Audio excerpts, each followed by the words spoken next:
আজকে তো কি বলবো, অনেক এক্সাইটেড ছিলাম। আজকে পয়লা বৈশাখ, একটু বাঙালিয়ানা সাজ দিব।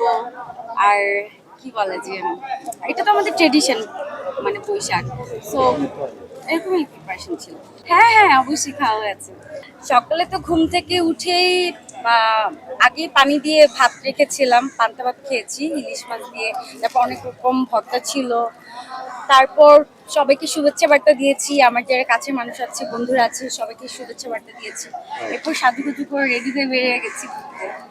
সবাই তো মজা করছে, আমিও মজা করছি। সবার সাথে দেখা করছি, ঘুরছি, ছবি তুলছি, এই তো। মেলায় তো ছোটবেলায় অনেক মেলায় গিয়েছি, এখনো তো মেলায় যাই। এটা আমাদের আজকে এফবিসিতে যে আয়োজন হচ্ছে, এটাও একটা মেলার মতোই। সো এখনো আসলে পাবলিক প্লেসে তো ওইভাবে যেতে পারি না, মেলাতে ওইভাবে তো যাওয়া সম্ভব হয় না। কিন্তু মেলাটা অনেক মিস করি। অনেক স্মৃতি আছে, এটা সবার লাইফেই থাকে, মেলায় যাওয়ার স্মৃতি। মেলাতে কি বলে বিভিন্ন মানে কিছু কেনাকাটা করা। আম্মু তো আমাকে নিয়ে মেলায় যেতই না, কারণ মেলাতে গেলে আমি শুধু কিনতাম, যেটা ভালো লাগতো সেটাই কিনতাম। তারপর অনেক বায়না ধরতাম, এটা ভালো লাগছে, এটা ভালো লাগছে, নিতে চেতাম, খেতে চেতাম। তো এই জন্য আমাকে নিয়ে মেলাতে গেলে অনেক খরচ হতাম, এই জন্য আমাকে নিয়ে মেলায় যেতে চাইতো না। খুব ভালো লাগে এফডিসিতে যখন আসি, আমাদের সব শিল্পীদের সাথে দেখা হয়, সবার সাথে আড্ডা হয়, গল্প হয়। অনেক পুরনো স্মৃতি আমরা গল্প করি, খুব ভালো লাগে। আবার আমাদের অনেক সিনিয়র শিল্পীরা আছে যারা আজকে নেই, তাদেরকে নিয়েও অনেক গল্প হয়, কথা হয়। আমরা তাদেরকে অনেক মিস করি।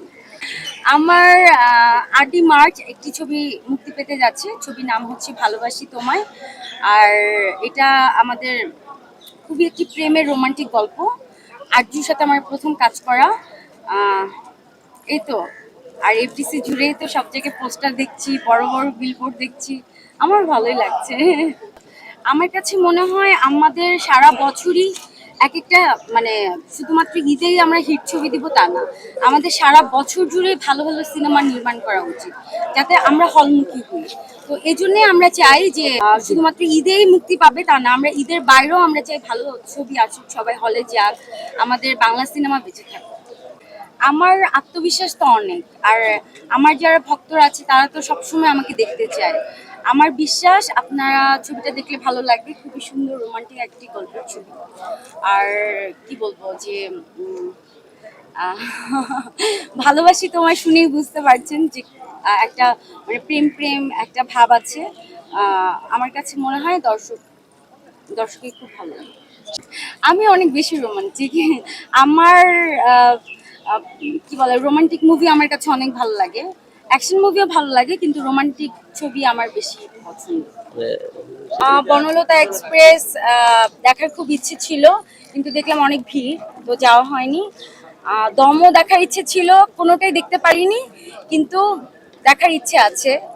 এখনো তো সময় আছে, ঈদের এখনো সেই ফিলটা আছে। সো দেখবো কোনো একটা সময়। আর ঈদের মধ্যে তো প্রচুর মানুষ থাকে, একটা গ্যাদারিং থাকে, টিকিট পাওয়া যায় না, লাইনে দাঁড়াতে হয় অনেক, তো একটা হ্যাসেলের মধ্যে থাকতে হয়। এই জন্য আমি চেয়েছি একটু রিল্যাক্স মুভিটা দেখবো। শাকিব ভাইয়ের তো অনেক ছবি দেখেছি, প্রিন্সটা দেখার এখনো তেমন কোনো আশা নেই, কিন্তু অন্যান্য ছবিগুলো দেখতে চাই। শাকিব খানকে পিছিয়ে রাখলেন কেন?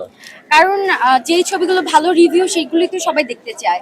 আপনারা সবাই জানেন যে আরো অন্যান্য ছবিগুলো অনেক ভালো রিভিউ ছিল। সো যেটা ভালো ছবি ওটাই তো দেখবো, আমি টাকা খরচ করে দেখবো। আদারল্যান্ড 24, মাতৃভূমি বিশ্ব সংবাদ 24 ঘন্টা।